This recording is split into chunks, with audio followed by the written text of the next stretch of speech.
ვაშინგტონში არჩეული პრეზიდენტის ინაუგურაციამდე საერთაშორისო საზოგადოების ყურადღების ცენტრშია. კაპიტოლიუმის შენობაში შეჭრა, ძალადობა და მსხვერპლი ერთ დღეში განვითარებული მოვლენები ექსპერტების ანალიზით პირდაპირ მიმართული იყო სახელმწიფოს გადატრიალებისკენ. რა გავლენას ახდენს ეს ყველაფერი დემოკრატიულ პროცესებზე, ქეთევან გრიგორაშვილი გვერდდება შეფასებებით. ლევან მართველი გუნდის წევრები გუშინ ვაშინგტონში განვითარებულ მოვლენებს და საქართველოში 20 ივნისს განვითარებულ მოვლენებს ადარებენ ერთმანეთს და ერთგვარ პარალელს ავლებენ, ამბობენ, რომ ეს პროცესები კარგად ასახავს იმას, თუ რა არ არის დემოკრატია და შეფასებული არის ეს ყველაფერი როგორც შეტევა სწორედ დემოკრატიაზე, კონკრეტულ ინსტიტუტებზე, რომელიც ძალიან აზარალებს არა რომელიმე კონკრეტულ პარტიას, არამედ ქვეყანას.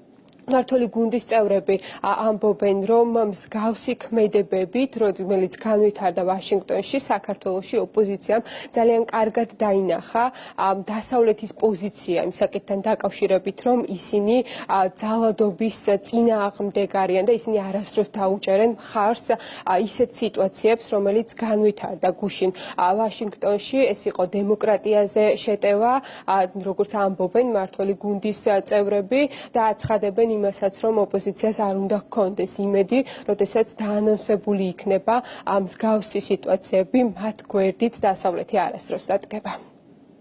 მძიმე იყო ეს სურათი, რომელიც ჩვენ ვიხილეთ გუშინ ამერიკის შეერთებულ შტატებში, ეს იყო რა თქმა უნდა თავდასხმა დემოკრატიულ ინსტიტუტზე, ამერიკის კონგრესზე, თუმცა ამერიკის შეერთებული შტატები არის ძლიერი სახელმწიფო და დარწმუნებული ვართ, რომ ყველაფერი წარიმართება მშვიდობიანად და ამერიკის შეერთებული შტატების კონსტიტუცია იქნება სათანადოდ დაცული. ამ პროცესებმა ჩვენ შეგვახსენა ის მოვლენები, რომელიც საქართველოში განვითარდა წელიწად ნახევრის წინ, მაშინაც იყო შტურმი სახელმწიფო დემოკრატიულ ინსტიტუტზე, საქართველოს პარლამენტზე, მაშინაც იყო ძალიან მძიმე შეტევა და თავდასხმა სამართალდამცავ ორგანოებზე. მნიშვნელოვანი იყო ეს განცხადებები, რომლებიც გაკეთდა მაღალი რანგის ამერიკელი პოლიტიკოსების მხრიდან, მათ შორის ყოფილი პრეზიდენტების მხრიდან, ასევე მოქმედი კონგრესმენების და სენატორების მხრიდან და რომლებიც სათანადოდ აფასებდა შტურმს დემოკრატიულ ინსტიტუტზე. რა თქმა უნდა, ეს არის ძალიან მნიშვნელოვანი და ჩვენთვის ყურადსაღები განცხადებები და ეს მეტყველებს ბუნებრივია იმაზე, რომ ნებისმიერი შეტევა დემოკრატიულ ინსტიტუტზე უნდა შეფასდეს ძალიან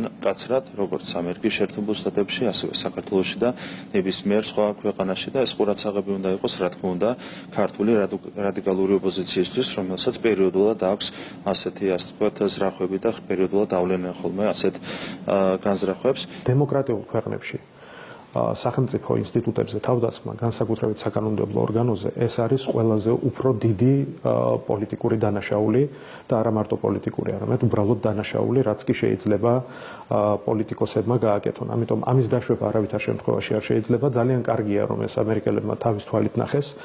დაინახეს, მთელმა მსოფლიომ ნახა. ამერიკულ დემოკრატიას, რა თქმა უნდა, არაფერი არ ემუქრება, მაგრამ ახლა უფრო ცხადად გამოჩნდება, თუ სად არის ძალადობა და სად არის დემოკრატია.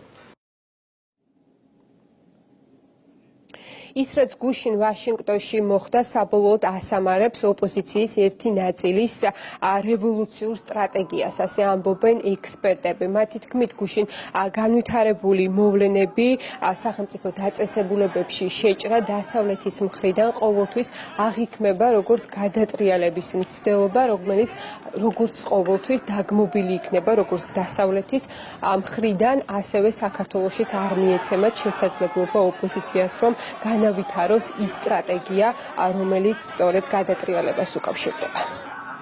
პარლამენტებზე შეტევა, ზუსტად დემოკრატიაზე შეტევა არის. არ შეიძლება უფლებების დაცვა მსგავსი მეთოდები. გუშინ რაც მოხდა ვაშინგტონში, დასავლეთში და ყველა ვინც ამას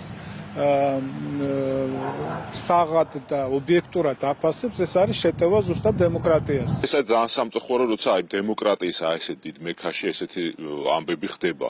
ეს სხვათა შორის რაც მოხდა ვაშინგტონში, ეს საბოლოოდ ასამარებს ნაციონალურ მოძრაობის და ევროპული საქართველოს აი რევოლუციურ სცენარს, რომელსაც ისინი მიყვებიან უკვე კარგა ხანია, სხვათა შორის 20 ივნისის შემდეგ და მანამდეც დასავლელმა პოლიტიკოსებმა პრესამ მთლიანად პრაქტიკულად ყველა მეინსტრიმულმა გაზეთმა დაგმოეს და ამ მოვლენას უწოდეს გადატრიალების მცდელობა ამერიკის შეერთებულ შტატებში. გამოვიდა ამერიკის ყოფილი პრეზიდენტი ბუში და სწორად შეაფასეს, რომ ესეთი რაღაცები ხდება, ესეთი მოვლენები ხდება მხოლოდ ბანანის რესპუბლიკებში, ეგრეთ წოდებულ ბანანის რესპუბლიკებში და აი მომწიფებული დემოკრატიის ქვეყნებში ესეთი რაღაცა არ უნდა ხდებოდეს.